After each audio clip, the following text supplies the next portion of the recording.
Hey guys, it's Tim and this is Wrestling Unlimited as it's Friday, and tonight was Friday Night Smackdown. Now, I enjoyed tonight's Friday Night Smackdown. I thought it flowed really well. I thought it was a smooth show, went by really quickly. By the time we got to the main event, I was like, dang, we're already here at the end, and that's always a good sign. When you realize this show's almost over and I haven't been enjoying this, that's a really good sign for a WWE or an AEW or any wrestling show where you're watching something and you go, that flew by. That was so good. I really enjoyed that. I didn't even realize how quickly this went. So, yeah. And that's how SmackDown felt for me. Opened really strong. Closed pretty strong-ish. I would say that the Bayley damage control stuff was pretty predictable. But in the end, I thought overall it was a really good episode of SmackDown. We got 2 new matches announced officially for WrestleMania, which now makes 10 matches in total that we know for WrestleMania, as they're calling it, XL. They're not even saying WrestleMania 40 on television. They're saying WrestleMania XL. So, as far as WrestleMania does go, 10 matches in total announced. Last year, between both nights, we had 15 matches. So, maybe this is 5 more matches and that's it. I know. Let me look at the list really fast. We're going to pull this up really quick. Let's go to the Wikipedia and just pull up the list of matches for WrestleMania and then see if we can kind of predict what the others are going to be as well. So we've got let's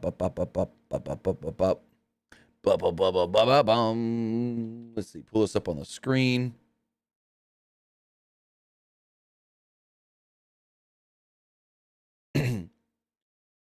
So we have here, let's see.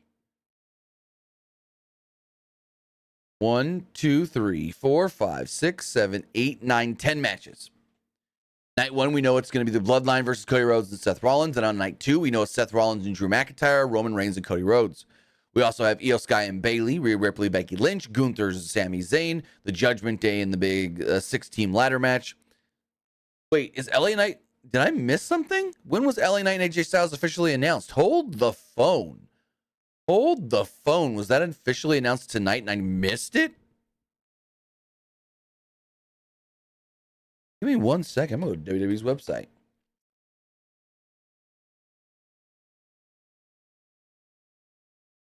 We're going to go to WWE's website. We're going to go shows. We're going to click WrestleMania. Oh, it was. Okay. I totally missed that. Okay. So AJ Styles versus LA Knight is official for WrestleMania. Okay. 11. Well, no, how's that still 10 then?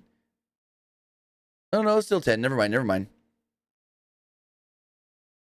So other matches that can get announced. Ooh, this is now tough. We don't know the women's tag titles. So probably a women's tag title match. Something with Jade Cargill. So there's 2. Oh, Jade and Rhea. Or not Jade, Rhea. Jade and Nia. Maybe. Oh, I can see Naomi and Bianca challenging for the tag titles, maybe. We still need. So that makes 10. 3 more matches. I don't even know. Maybe Battle Royals. Maybe not. But we'll have to wait and see. Last year we had 15 matches. So far we only have 10 announced. So there could be 5 more coming. Jordan says they announced it before Bayley and Kai match. Okay, I was in the restroom before and during the entrances for that. Had to drop a number 2. So if that's when they officially announced it, then that's why I missed it.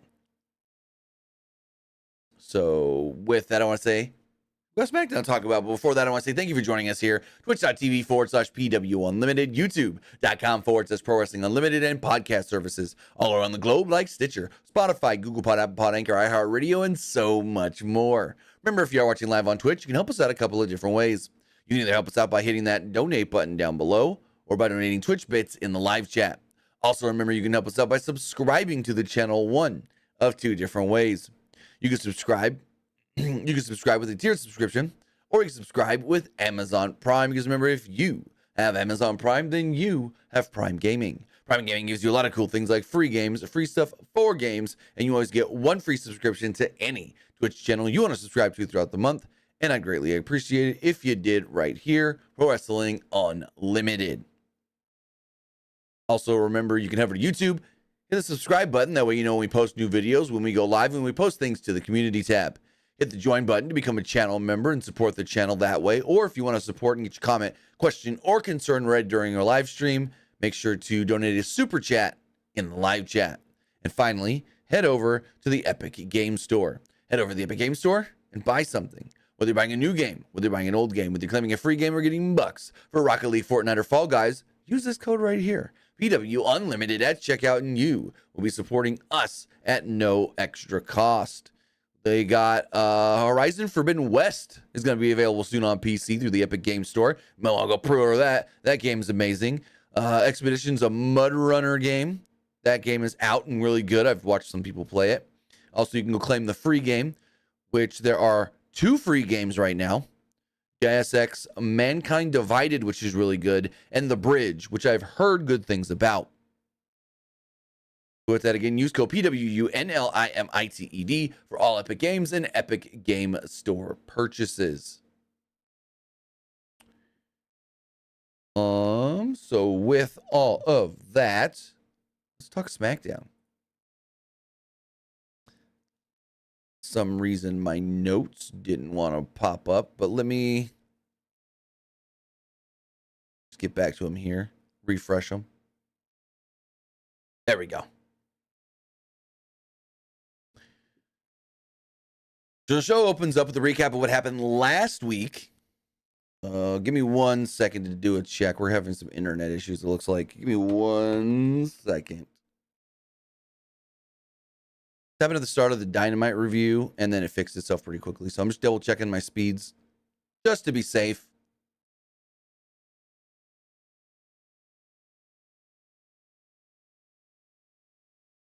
Yeah, we are a little low.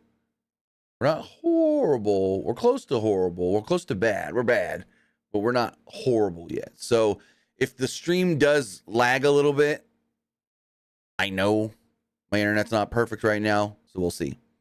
Recap everything that happened last week between the Bloodline, Cody Rhodes, and Seth Rollins. Corey Graves then welcomes everybody to the show. He's joined by Wade Barrett, and then we hear, "If you smell what the Rock is cooking," and the Rock comes out to the Hollywood theme. Yes, Hollywood Rock theme, 2003. This was great. And what do we get? The Rock concert. Different than before. Rock had musicians with him, a guitar player and a harmonica player, and he sang, but still really, really cool. So the crowd cheered at first. Those cheers did eventually turn to boos and then turn to Rocky chants, which is kind of weird. Rock said that he usually scorches every city he's in, but tonight it's different because Memphis is different. Memphis means a lot to him. It's where he started his wrestling career. Crowd starts chanting Rocky. Rock then did the "Finally, the Rock has come back to Memphis, Tennessee" bit, and the crowd ate it up. But if you remember also, Rock didn't just start his career in Memphis. His dad worked in Memphis for a little while as well. That's where they met, what's his name? Downtown Bruno. I mean, if you ever watched Young Rock, you know the Memphis stuff. So the Rock introduces Yella P and someone from the War and Treaty who were set to help him perform. The musicians launched into the music, and the Rock sang. His lines included shots at himself for wearing a fanny pack and shots at Cody for crying to "Mama Rhodes, Mama Rhodes." The Rock went on to say Cody turned out too weird. And then an image of Stardust appeared on the screen, which is actually pretty funny. I thought that was a good little touch there. The verse ended by Rock reiterating that Cody was a mistake, and Rock's attention turns to Seth Rollins. Among the issues Rock addressed was Becky Lynch being more popular than her husband Seth, and Seth not being able to handle that. They then talked about John Morant waving around a gun. Got some booze off that one. And they're like, "We love you, Ja. We love you, Ja." And they make fun of the Cody Crybabies. Rock repeated that He is the final boss, and you can't stop the final boss. You can't beat the final boss. Once he was done, the crowd then went nuts, like bananas, and chanted Rocky. With the song over, Rock set up the clip of Cody slapping Rock last week. From there, The Rock set up the clip of Cody crying on Monday Night Raw while talking about his mother. He then did what he did. So Rock posted an 8-minute video on social media this morning where he kind of went into take shots at Cody and his mom and was like, I'm going to bloody your son. I'm going to wipe his blood on my belt, and I'm going to give you the belt. And he kind of did that tonight again on Smackdown. He went into all that. Rock actually said, quote, you're going to be shit. You got to be shitting me, when referencing how Cody cried on Raw. And they had to mute Rock twice. At least twice that I noticed. He followed that up by saying that he wanted to talk to Mama Rhodes. Mama Rhodes, Mama Rhodes, as The Rock was saying. Rock spoke to her and said that Cody's not going to be giving her the Universal Heavyweight WWE Championship. No, Rock's going to give her a belt of his own. Rock said that he's going to give her a belt that is going to have Cody's blood on it, because he's going to use that belt to beat her boy, make him bleed, and bleed all over the belt. Rock said that he's going to beat the shit out of Cody Rhodes and whoop him like a dog over and over again. He said Cody's blood will be on the belt. He then said Mama Rhodes will be handed that belt after the match, and she'll also be crying just like her son. Rock then saying what he said he's going to do to Mama Rhodes, which is, quote, what can I say but you're welcome. The thing ended with him saying, if you smell, the final boss is cooking. By the end, the crowd kind of fell out of it, if I'm going to be completely honest. The crowd almost felt like, not that they didn't care, but it almost felt like the crowd didn't know how to react. Like The Rock may have crossed that line a little bit almost, and they weren't sure if they were supposed to cheer or boo or what. I liked it, though. I thought it was freaking amazing. I thought it was great. I thought it was fantastic, bringing in Cody's mom and talking about her and all that. I'm going to whoop your boy. I'm going to make him bleed, and I'm going to give you a belt with his blood on it. So you always have that to remember that night by. And am I the only one thinking, oh, shit, I think they should do that? I think they should have The Rock whip the shit out of Cody with the belt and then give the belt to his mom and say, here you go, safekeepings. So we'll see how it goes, but I'm very, very, very interested. Also, speaking of Dwayne, there's been rumors that he may want to work, not may want to, but the company may want him to work Saudi, and that's not possible. The next Saudi show is set for May 25th, with The Rock starts filming his next movie, The Smashing Machine, on May 1st, all the way through August. So from May to August, Rock is not available. And then we have heard Rock say that they want to start filming the live-action Moana later this year. So it's like he's going to go straight from The Smashing Machine, potentially right into Moana. It's like WrestleMania 40 may be the only match for Rock this year. So if they are going to do Rock versus Roman at some point, they may have to wait all the way till next year's WrestleMania. But overall, I thought this was a really good segment. I thoroughly enjoyed it and thought it was just great and super entertaining. So then they tell us there's going to be 2 mini tournaments to determine the 2 teams for the tag team title ladder match at WrestleMania from SmackDown. We know about the 3 teams that are going to go from Raw, but on SmackDown, they're doing it a little different.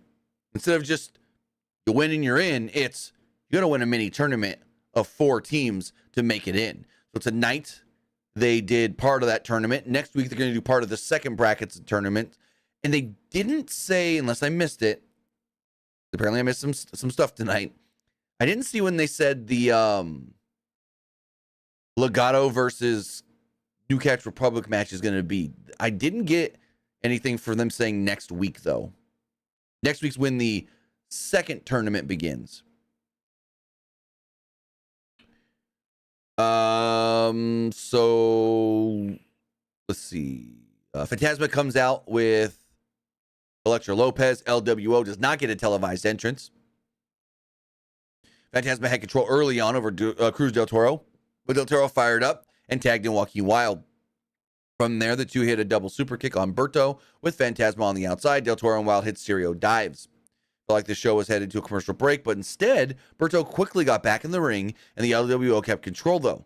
Del Toro landed a long springboard moonsault, and got a 2 before we did eventually go to commercial break. Back from the break, Berto was working over Del Toro.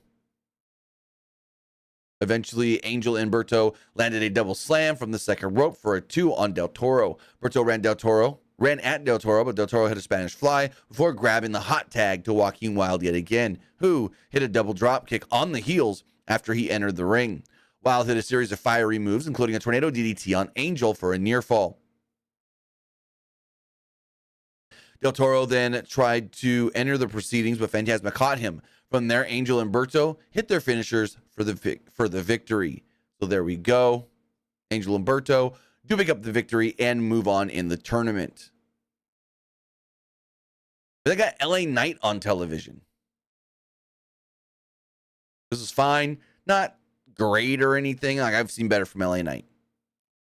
Taylor Braxton welcomed LA Knight to the entryway. Braxton asked Knight if he's had any success finding AJ Styles. Knight took the microphone from Braxton and delivered his "Let me talk to ya."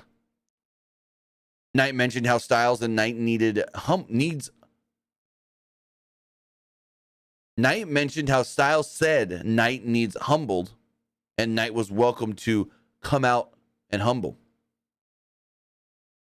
Or Styles was welcome to humble him. Styles didn't show up, and Knight called him out for it. Knight said Styles wasn't big enough to come out. Knight mentioned how Styles went all the way to Australia, but he couldn't come to Memphis. Knight called Styles a mark and said if Styles won't show up on SmackDown, he knows that he'll show up at WrestleMania. Knight took off his glasses and said that he's going to own Styles' ass at Mania. Knight closed things by saying, "LA Knight, yeah." But Styles ran out and attacked Knight with a chair from behind. Styles grabbed the microphone and said he accepted the Mania challenge as officials ran out to pull Styles away. Now, I saw that he accepted it, but they never showed us a graphic. They never actually showed us anything with like an official saying it was official, so that's why I wasn't sure if it was officially announced tonight or not. Let me see Logan Paul. He went to talk to Nick Aldis. Paul wanted Aldis to suspend or fine Randy Orton for what he did last week to KSI. Aldis said that he thought Paul should ask Orton for an apology instead. Paul said it's Aldis' job to make that happen. Paul teased Aldis for not fighting a challenger for him at WrestleMania yet, and then the segment just kind of ended. A little weird. Little weird. But it paid off in the end. Paul Heyman, Jimmy Uso, and Solo Sikoa were walking around backstage just randomly, and Caleb Braxton walks up on Paul Heyman and scares the crap out of him. He then said, "What do you guys have to say about Jay's challenge this past Monday on Raw?" And Jimmy grabs the mic. He's like, "Long story short, I'm the big brother. I raised you, and I'm going to fight you. Last year it was the Usos together. Now it's the Usos against one another. Match on." There we go. Let me go into Randy Orton versus Grayson Waller in a 7.5-minute match. The crowd was super hot for Orton, who took his time before starting things off. Logan Paul's music would hit, and Paul would walk out before the bell would actually ring, and he would join commentary. The match started, and Waller worked over Orton with some punches until Orton turned the tables. The action spilled to the outside, and Orton threw Waller into the timekeeper's area. Paul stood up, and Waller snuck up to slam Orton's face onto the commentary table, and the show went to a break. Back from the break, Waller had control until Orton sprung out of the corner and hit a series of clotheslines and a power slam. Orton set up for the draping DDT, but Waller body dropped Orton over the top to the outside. Orton came back and slammed Waller on the commentary table. Orton did it a second time, but in the ring. Austin Theory then hopped up on the apron, and Waller accidentally collided with his buddy. Orton followed this up by landing a draping DDT on Waller. Orton then pointed at Paul, and then the crowd started chanting RKO. Theory pulled Waller out of the ring, so Orton hit a draping DDT on Theory. Then, well, there you go. Orton executes an RKO on Waller to get the big victory. After the match, Theory clipped Orton's knee and invited Paul into the ring. Paul set up to hit Orton, but Kevin Owens' music would hit, and Owens ran out to clear house. Orton almost accidentally RKO'd Kevin Owens because Kevin Owens helped him up, and Orton didn't look behind to see who it was and thought it was one of the other guys. And he's like, "I'm gonna grab, nope, my bad, bro. I didn't know it was you. I didn't know it was you." Randy then goes, "Watch out," and he gives a stunner to Austin Theory. This was okay. Theory takes the stunner, but then doesn't like sell it at first. He waits half a second, then he pops himself up in the air to take an RKO. This was weird looking. It wasn't the best executed little move here. But Theory takes both the stunner and an RKO. Logan Paul's trying to run off when Nick Aldis comes out and goes, hold on. Hey, Paul, you get that apology from Randy yet? Oh, no? Well, remember what we talked about earlier, me finding someone for you to face at WrestleMania? Well, I have. And you're going to defend your title against Kevin Owens. And Orton kind of gets frustrated here. You see Owens and Orton standing in the ring, and he goes, and Randy Orton in a triple threat match for the United States Championship. And yeah, so 2 years in a row, the SmackDown Mid-Card Championship is defended in a triple threat match. Remember last year, Gunther defended the Intercontinental Championship. Sorry about that. Gunther defended the Intercontinental Championship against both Sheamus and Drew McIntyre. This should be a fun match. It's going to be interesting to see how much Orton and Owens go against each other in this match and how much they try to work together against Logan Paul. Damage Control was interviewed by Kayla Braxton. Dakota Kai called out Bayley and said that she's going to break Bayley tonight. Kai said that it's all Bayley's doing because Bayley was jealous of Io Sky. Kai then said that Damage Control runs the show. And not only Bayley should be worried, but everybody in the locker room should be worried. We think on a 2-minute match, maybe less than 2 minutes, with Santos, Escobar, and Dragon Lee. There's nothing to this match at all. Lee came out with some fire and worked over Escobar with a series of strikes. Lee lifted Escobar, but Escobar fought out until Lee landed a series of super kicks. Lee hit a sit-out powerbomb for a 2. The rest of Phantasma tried to interfere, but Lee took care of them with a dive. And as he got back in the ring, he was hit with the Phantom Driver and pinned with Phantasma. With the Phantom Driver, with Legado and Phantasma picking up the victory. Santos Escobar victorious. Nothing to it at all. So after the match, Phantasma attacks Dragon Lee, but Carlito runs out to make the save until Escobar cut Carlito off and ran at him in the ring post. Rey Mysterio's music would hit, and Rey walked to the ring. Mysterio started pounding away at Escobar until he set up for the 619, but Escobar rolled to the outside to break it all up. Rey then grabbed a mic and was like, you said you wanted to fight me. You said you want you versus me, so one-on-one, you and me, next week. What do you say? I'm going to slap that stupid, arrogant smile off of you. It was announced official.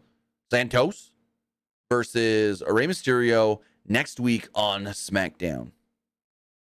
Then we got our second bracket 1 tag team tournament, qualifier tournament match thing, whatever you want to call it. It was Newcastle Republic, Tyler Bate and Pete Dunne against Pretty Deadly, Kit Wilson and Elton Prince. Good match. These four always work well together, so kind of exactly what you would have expected from this match. No entrances were televised, probably because The Rock went so long. Dunne had control early on and smashed Wilson's hand. Dunne then kicked Wilson's arm. Dunne went for the finger spot, but Prince interfered and Pretty Deadly took control. Prince tagged in and ran into some chops from Dunne. Wilson tagged in, but it wasn't long before Dunne started chopping Wilson. Dunne landed a dragon screw leg whip and got to tag in Bate. Bate hit a series of running forearms on both Pretty Deadly members. Bate then caught Wilson in midair and hit a suplex and a standing shooting star press. Bate then spun Prince around via an airplane spin. After Bate dropped Prince, the show into a commercial break. Back from the break, Bate lifted Wilson up for a long delayed vertical suplex. Prince then tagged in, and Dunne got the hot tag, and Dunne landed a series of enziguris. Dunne then worked on an armbar and on Prince, and then stomped the fingers. Bate would tag in, and they had their double drop kick on Prince. Bate then went for the pin, but Wilson broke it up. Things then broke down a little bit with all four men kind of fighting in the ring. Bate and Dunne Bate then ran into a boot to the face from Wilson, and Pretty Deadly tried to go for the pin, but they couldn't get it. Pretty Deadly then hit a double team bulldog, but Bate kicked out of that pin. Dunne then tagged in Bate. They hit their double burning hammer and picked up the victory. They move on to the second round, the finals of the Bracket 1 tournament. That's what they're calling it. It's a Bracket 1. So next week, we do know that we will be getting Rey Mysterio versus Santos Escobar, AOP versus Street Profits, the OC against Waller and Theory, and also we get Roman Reigns and Cody Rhodes face to face. So So we go on to our main event. Match goes 7.5 minutes. It's Bayley and Dakota Kai, and it ends in a disqualification. Disqualification. This is just exactly what you would have expected. Nothing special, to be honest, but it wasn't bad. It's just another someone gets laid out at the end of the show SmackDown ending. For some reason, I feel like we get that a lot on SmackDown, or quite often. Somebody standing tall over somebody else. Not just like, oh, I won a match in the main event. It's always someone's got to get beat down, and then you have people standing tall over them. So Bayley went right at Kai to start things off. Kai slapped the hell out of Bayley, and Bayley lifted Kai and ran her into the corner. We then got a whoop that trick chant. Also, we got one during Rock's little promo thing as well. A whoop that trick chant. Bayley slammed Kai onto the apron and suplexed Kai onto the outside floor. The show went to its final commercial break of the night as the rest of Damage Control surrounded Bayley. And when we returned, Bayley landed a running knee and got a 2. Asuka then tried to interfere, but Bayley avoided it. Only, well, to run into a double stomp from Dakota Kai. Asuka then hit Bayley while Kai distracted the referee and got a 2 count out of it. Bayley eventually came back with a modified draping neck breaker stunner. Bayley then went to the top and connected with a flying elbow for a 2. Kai hit a Pele kick to gain some control. Bayley and Sky got into it a little bit, but Kai broke it up with a knee to Bayley's head. Bayley then caught Kai with a power bomb. As we get down to the close of this match, Sky got into the ring and just stood there for a second over Bayley and then attacked her, and we get the disqualification. This was kind of weird, and it almost felt like Kai was waiting for a cue. Not Kai, but Sky. It was like Bayley's kind of like, oh, trying to get up, and Io's just like ready, waiting, and then eventually hits Bayley. It's like, and the ref didn't even try to like push her away that I noticed. It was awkward for sure. The Damage Control's beating the crap out of Bayley. Naomi then runs in to make the save. Naomi gets beat down, and the crowd starts chanting EST, EST, EST, EST, but no EST. Sky then went to the top, hit a gnarly over the moonsault on Bayley, and Damage Control stood tall at the end of the show to show their dominance. So yeah, that was a Friday night SmackDown. I just noticed I didn't do the poll in the chat, so let me do that really fast.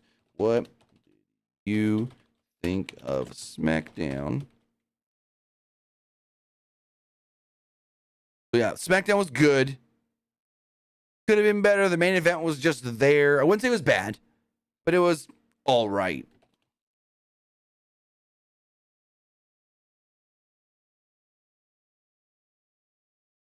We got the poll on YouTube. I liked it.